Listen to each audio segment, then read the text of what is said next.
오늘 이 말씀으로 신앙의 투트랙이라는 제목으로 잠시 말씀을 나누고자 합니다. 서기관과 바리새인들이 음행한 여인을 잡아왔습니다. 율법에서는 음행한 여인을 돌로 쳐서 죽이게 되어져 있는데 그러한 여인을 잡아서 예수 앞에 나왔습니다. 그런데 예수 앞에 나온 이유가 뭐냐 하면 6절 말씀 보니까 그들이 이렇게 말함은 고발할 조건을 얻고자 하여 예수를 시험했다라고 기록하고 있어요.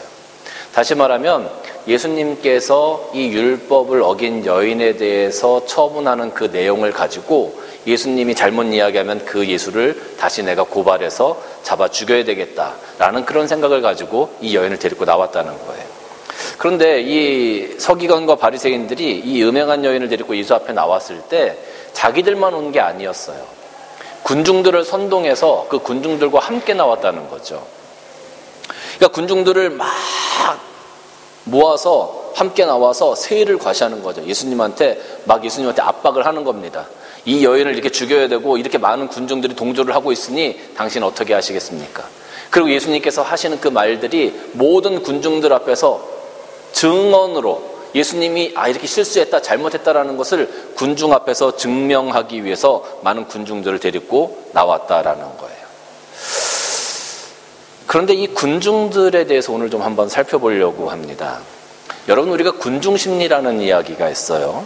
그리고 군중심리를 다른 말로 이야기하면 사회전염이다라는 이야기를 하기도 합니다.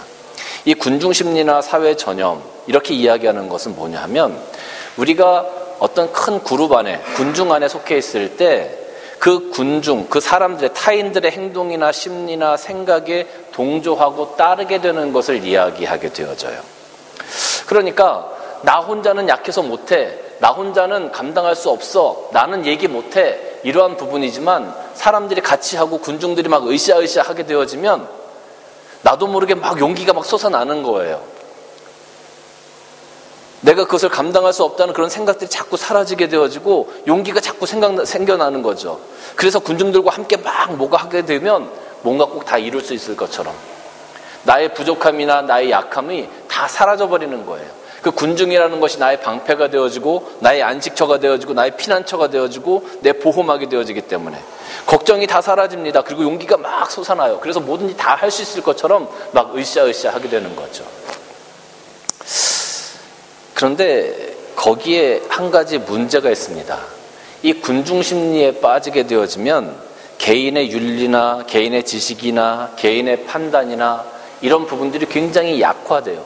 그리고 어떤 때는 내 윤리 기준에 맞지 않아.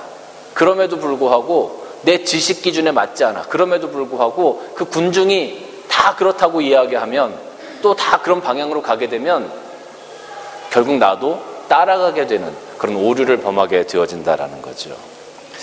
어떤 대학에서 실험을 하나 했습니다. 피실험자들을 한 7명쯤 이렇게 앉혀놓고 1번부터 6번까지는 다 짰어요. 그리고 7번만 아무것도 모르고 들어온 사람이에요. 이 대학 교수가 문제를 하나 내는데 답이 A와 B가 있으면 A가 답이고 B가 틀린 겁니다. 그런데 1번부터 6번까지 다 틀린 답을 맞다고 얘기하는 거예요. 그리고 그 7번째 앉아있던 사람, 아무것도 모르고 들어온 사람이 어떻게 반응하는지를 한번 실험을 했던 거죠. 그런데 다 B가 맞습니다, B가 맞습니다, B가 맞습니다, B가 맞습니다. 마지막 7번째 사람 어떻게 대답했을까요? 뭔가 이상해.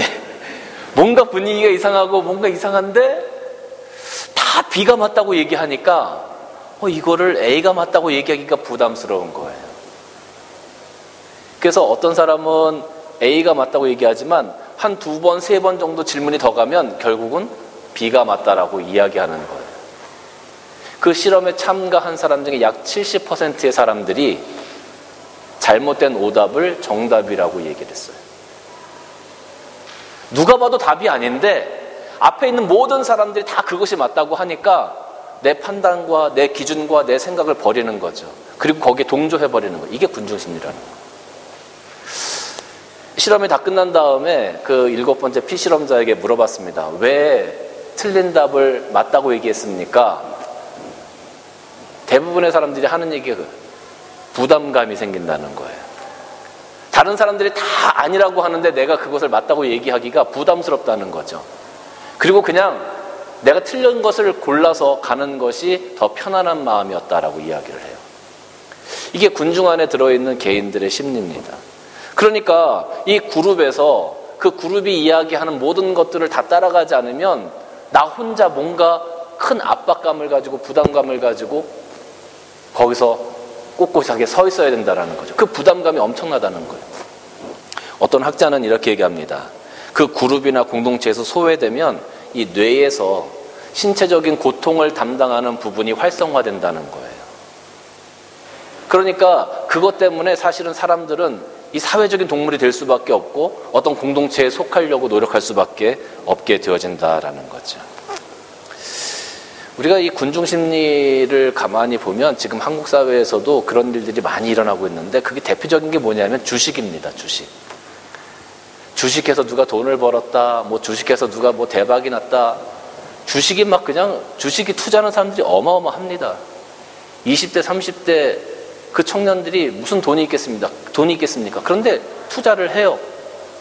투자 안 하면 나 혼자 뒤떨어지는 것 같으니까. 코인도 마찬가지입니다. 그리고 요즘에 한참 막 난리 난, 얼마 전에 막 한참 막 그 난리 나는 것도 부동산입니다, 부동산. 뭐 영끌족 이렇게 얘기하지 않습니까? 뭐 영혼까지 끌어다가 다 해서 투자를 한다. 그 왜 그렇습니까? 안 하면 안 될 것 같아요. 그렇게 해서 뭐 대박난 사람이 있고 부동산 값이 올라간다 하니까 지금 안 하면 나 혼자 뒤처지는 것 같아.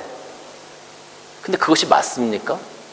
아니지만 모든 사람들이 그렇게 한다라고 생각하니까 내가 그렇게 할 수밖에 없는 거예요. 여러분, 오늘 음행한 여인을 데리고 온 군중들도 마찬가지입니다. 서기관과 바리새인들이 선동을 했습니다.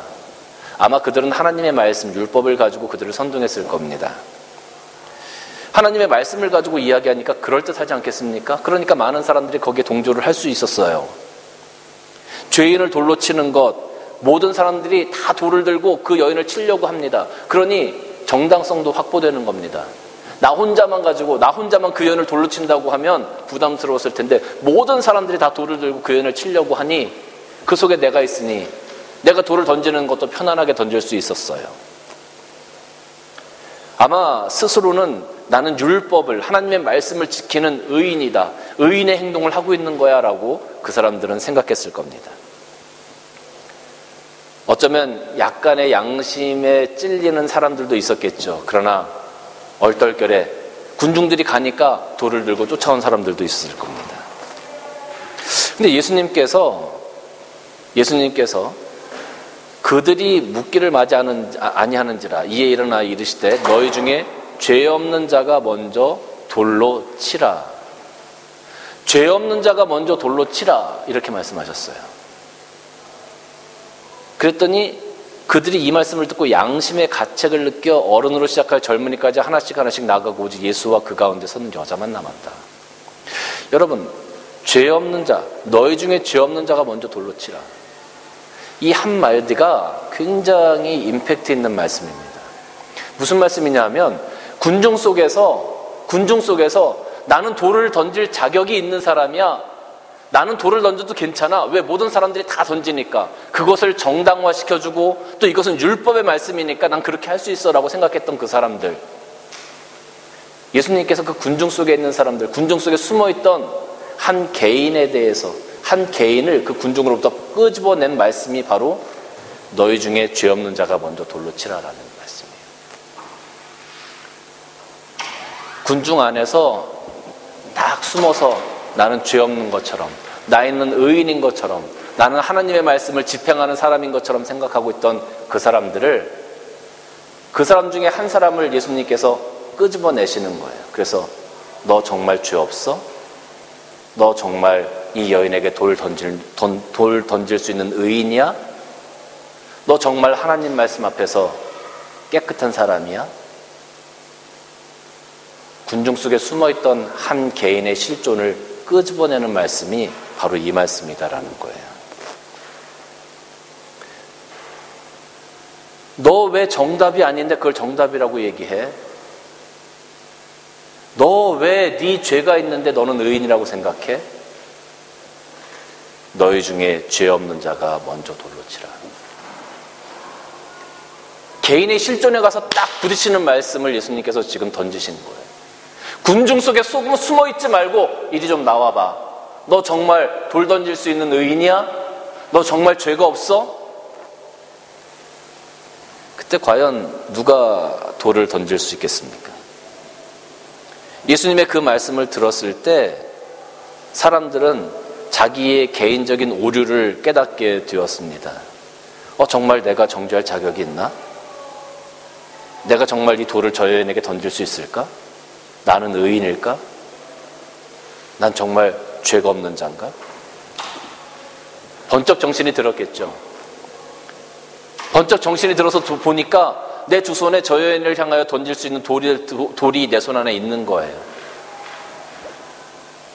그러니 그들이 양심의 가책을 느껴서 어른으로부터, 앞으로 보세요, 어른으로부터 시작해서 젊은이까지 하나씩 나아갔다. 그리고 예수님과 그 여인만 남았다.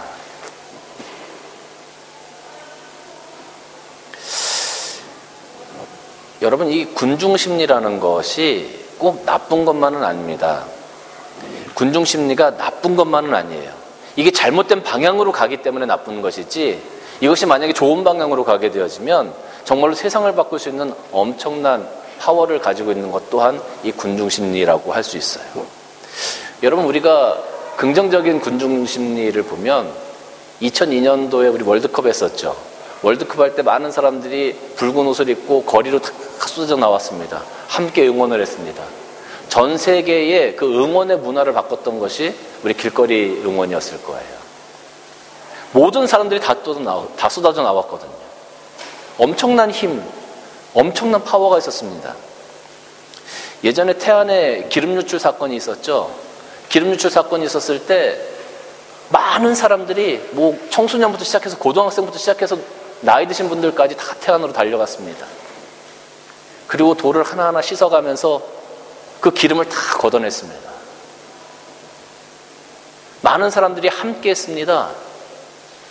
지금은 그 태안이 완전히 바뀌어져서 그때 환경학자들이 최소한 20년, 30년이 걸릴 거다라고 얘기했던 그 태안이 몇 년 만에 생태계가 다 복원되었던 것을 우리가 기억합니다.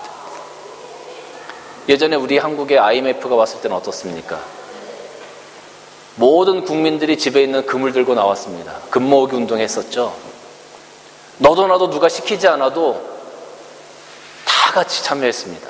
이렇게 우리가 한 공동체를 이루고 그런 어떤 군중이 하고 있는 모든 것에 동참하는 것이 꼭 나쁜 것만은 아닙니다.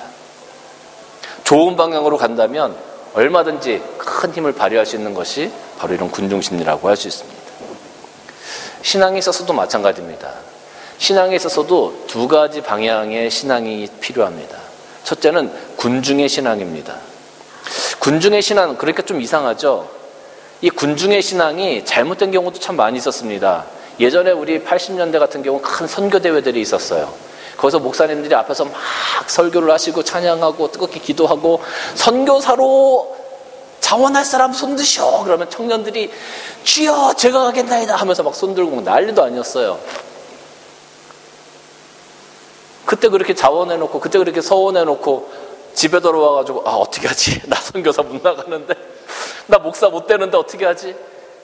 그것 때문에 힘들어하고 고통당한 청년들도 참 많아요. 아마 지금 5, 60대, 40대, 50대 이렇게 살아가시는 분들 중에서도 아마 그때쯤 이렇게 서원해놓고 그거 못 지켜가지고 어떻게 하지? 장로하면 안 될까요? 하나님 그러면서 사시는 분들도 많이 계시리라 저는 생각합니다. 이 잘못된 어떤 군중 심리에 의해서 모든 사람들이 하니까 나도 해야 될 것 같아 막 이렇게.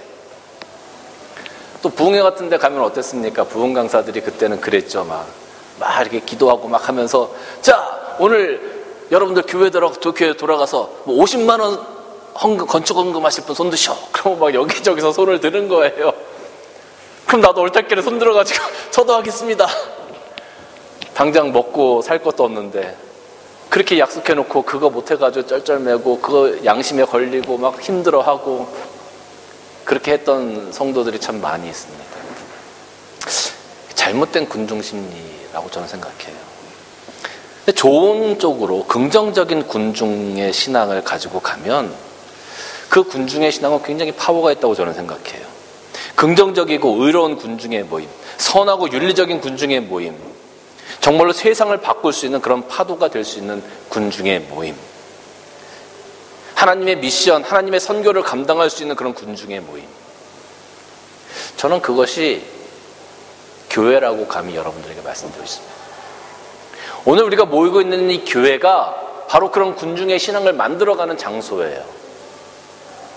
우리가 함께 예배드리잖아요. 혼자 예배드리는 것보다 훨씬 더 파워가 있습니다.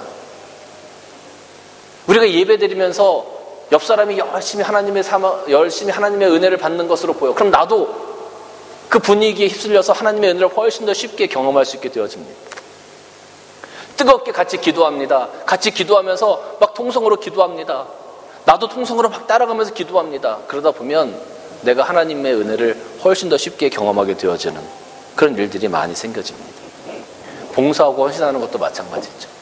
우리 예배를 마친 다음에 뭐 의자도 접고 다 이렇게 정리를 하지 않습니까? 다 정리하는데 나 혼자 저기 앉아있다고 한번 생각해 보세요. 다 정리하고 부산한데 나 혼자 아무것도 하지 않고 저기 의자에 앉아있는 거예요. 마음이 얼마나 불편하겠습니까? 오히려 움직이고 정리하는 것이 더 마음이 편하죠. 그런 겁니다. 우리가 선한 사업에 동참하고 선한 의지를 가지고 선한 방향을 가지고 하나님께서 기뻐하시는 모습으로 우리들의 군중의 신앙을 만들어가는 것, 혼자 있을 때보다 훨씬 더 뜨겁고 훨씬 더 하나님의 은혜를 경험할 수 있는 기회들이 많아진다는 거죠. 함께 옳은 것을 지향하는 것, 그것이 바로 우리 교회에서 우리 모여있는 군중들이 해야 될 신앙의 모습이다라는 겁니다. 히브리서 10장 24절과 25절 보면 서로 돌아보아 사랑과 선행을 격려하며 모이기를 피하는 어떤 사람들의 습관과 같이 하지 말고 오직 권하여 그날이 가까움을 볼수록 더욱 그러자. 서로 돌아보라는 거예요. 서로 함께하라는 거예요. 모이기를 피하지 말라는 거예요. 자꾸 모여서 서로 권면하고 선행을 격려하고 서로 세워주고 일으켜주고 격려해서 우리의 이 모든 공동체의 신앙을 지켜나갈 수 있도록 노력하라는 거죠. 그것이 군중의 신앙입니다. 그것이 교회가 지켜나가야 되는 교회의 사명이기도 해요. 제가 요즘에 참 하나 안타까운 것은 코로나 때문에 우리가 대면 예배를 못 드리고 우리가 비대면 예배를 자꾸 드리게 됩니다. 근데 비대면 예배를 드리게 되면 이 군중의 신앙의 이 힘을 자꾸 잃어버리게 되어집니다. 신앙의 한 축을 잃어버리는 거예요. 이 코로나라는 질병 때문에 어쩔 수 없이 그렇게 모이긴 하지만 그것 때문에 우리가 잃는 것이 너무나 많다라는 거죠. 여러분, 우리가 코로나로 인해서 비대면 예배를 어쩔 수 없이 드리는 경우도 있습니다. 그러나 우리가 모일 수 있으면 모여서 예배 드리는 것이 우리들의 신앙을 지켜나가는 데 있어서 훨씬 더 유익하다라는 겁니다. 그러니까 자꾸 핑계대지 마세요. 우리가 사실은 비대면 예배 드릴 때 뭐 코로나 때문에 예배를 못 드려, 뭐 교회를 못 와. 근데 사실 우리가 살아가면서 해야 될 건 또 다 하잖아요. 밖에 나가서. 우리가 사는 건 다 그렇게 살잖아요. 요즘 위드 코로나라고 이야기를 합니다. 어쩔 수 없이 격리하시고 하시는 분들도 계시지만, 그러나 우리가 하나님 앞에 나와서 이 신앙을 지켜나가는 것, 우리 삶과 구별되어져서 교회 생활과 내 삶을 구별되어서 살아가는 것이 아니라 내 삶이 곧 신앙이고 신앙이 곧 나의 삶이 되어져서 하나님 앞에서 이 함께하는 군중의 신앙을 세워가는 그러한 모습을 우리가 가져갈 때 우리의 신앙이 더욱더 성장하게 될 거다라는 겁니다. 두 번째는 개인적인 신앙입니다. 군중 속에 있으면 나의 모든 것들이 감추어집니다. 가려집니다. 그래서 내가 조금 부족해도 그것이 티가 나지 않아요. 그것을 드러낼 필요가 없어요. 그러니까 훨씬 더 안심이 됩니다. 그것이 훨씬 더 만족스럽습니다. 그런데 오늘 예수님께서 죄 없는 자가 먼저 돌로 치라 말씀하신 것처럼 그 군중 속에 있는 나를 예수님께서 개인적으로 끄집어내실 때, 군중 속에 있는 나를 예수님께서 끄집어내실 때 나의 부족함, 나의 연약함이 여실히 그냥 다 드러나게 될 터인데, 주님께서 나를 끄집어내실 때조차도 내가 하나님 앞에서 단단한 신앙으로, 단단한 믿음으로, 단단한 모습으로 주 앞에 드릴 수 있는 사람들이 되어야 된다는 거예요. 그게 개인적인 신앙의 중요성입니다. 내 기도가 힘이 있어야 되는 거고, 내게 주시는 하나님의 은혜를 경험해야 되는 것이고, 내가 말씀 앞에서 나의 부족함을 깨닫고 더 경건의 삶을 살아가려고 노력하고 더 겸손한 모습으로 세워져 가려고 노력해야 하는 것이 바로 우리가 가져야 되는 개인의 경건한 신앙이다라는 것이죠. 마치 겟세마네 동산에서 하나님을 향해 기도했던 그 예수 그리스도의 모습처럼 우리는 날마다 하나님 앞에 눈물로 기도하며 나아가야 합니다. 내 신앙이 무너지거나 내 신앙이 병들지 않도록 오늘 하루하루의 경건의 삶을 통해서 내 개인의 신앙을 만들어가야 하는 것입니다. 예수님께서 군중 속에 있는 자들을 꼭 집어내서 만나주셨던 것처럼 오늘 내가 1대1로 하나님을 만날 수 있는, 예수님을 만날 수 있는 그러한 시간, 그러한 신앙의 모습을 만들어가는 것이 굉장히 중요하다는 겁니다. 그러니까 우리가 교회 와서 예배드리고 교회 와서 신앙생활을 하는 것도 굉장히 중요합니다. 그리고 내 개인적인 영성을 위해서 개인적인 신앙의 시간을 갖는 것도 굉장히 중요하죠. 신앙에 있어서 이 두 가지의 모습이 함께 되어지지 않으면 건강한 신앙의 모습이라고 이야기할 수 없는 겁니다. 군중이 모였어요. 그 가운데 정말로 건강한 신앙들이 있는 사람들, 선한 신앙이 있는 사람들이 모였어요. 얼마나 큰 파워를 만들어낼 수 있겠습니까? 하나님의 나라를 위해서 얼마나 많은 일들을 할 수 있을까요? 그런데 그 군중 안에 다 병든 사람들만 있어. 다 연약한 사람들만 있어. 그러면 그 군중이 모였다 할지라도 큰 힘을 발휘하기가 쉽지 않다라는 거죠. 우리는 개인적인 영성을 하나님 앞에서 지켜나가도록 노력해야 합니다. 그리고 함께 모여서 하나님의 사명을 감당하는 것에도 게으르지 말아야 합니다. 음행으로 끌려온 여인 역시 군중 속에서 자신의 의지와 상관없이 끌려왔는데 그 여인이 자유롭게 될 때는 예수 그리스도와 1대1로 만났을 때였습니다. 우리도 예수 그리스도를 만나서 그 예수님께서 주시는 그 자유함을 누릴 수 있는, 그 진정한 자유함을 누릴 수 있는 그런 사람의 모습, 신앙인의 모습이 되어질 때 비로소 우리는 이 땅에서 하나님의 사명을 감당하는 귀한 자들로 세워져 가게 될 거다라는 겁니다. 요한복음 8장 31절과 32절 말씀 보면, 그러므로 예수께서 자기를 믿은 유대인에게 이르시되 너희가 내 말에 거하면 참으로 내 제자가 되고 진리를 알지니 진리가 너희를 자유롭게 하리라. 여기서 진리는 바로 예수님인 거죠. 예수님을 1대1로 만나서 그 예수님을 경험하면 우리가 그 예수님을 알게 되어지고 진리를 알게 되어져서 우리의 삶과 우리의 신앙이 자유롭게 되어집니다. 세상에 얽매이지 아니하고 사단에게 얽매이지 아니하고 온전한 자유를 가지고 하나님을 위해서 더욱더 열심히 건강한 모습으로 세워져 갈 수 있게 되어진다는 거죠.